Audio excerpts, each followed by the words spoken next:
Mga igsuon mayong adlaw kanatong tanan.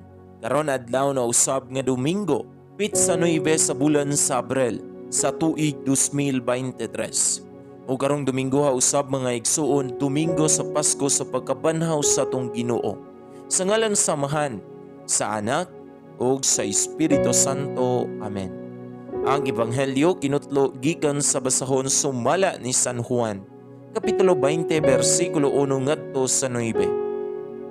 Sayo sa buntag sa unang adlaw sa simana, samtang ngit-ngit pa, si Maria Magdalena miadto sa lubnganan og nakita niya nga ang bato na ligid na gikan sa baba sa lubnganan. Midagan siya og miadto kang Simon Pedro og sa tinun-an nga gimahal na Jesus og giingnan niya sila. Gikuha nila sa lubnganan ang Ginoo og wala kami mahibalo kung hain nila ibutang siya. Unya si Pedro og laing tinun-an na ngadto sa lubnganan. Nagdagan silang duha apan ang maong tinun-an mas kusog nga midagan kay kang Pedro og nahiuna pagabot sa lubnganan.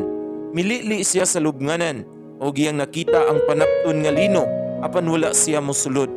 Miabot si Simon Pedro sunod kaniya og midiretso ngadto sa sulod sa lubnganan og nakita niya didto ang panapton nga lino ug ang panapton nga giputos sa ulo ni Jesus.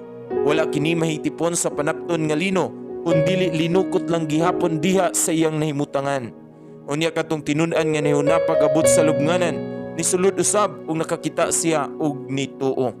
Wala gihapon sila nakasabot sa bahin sa kasulatan nga nag-ingon nga mabanhaw siya.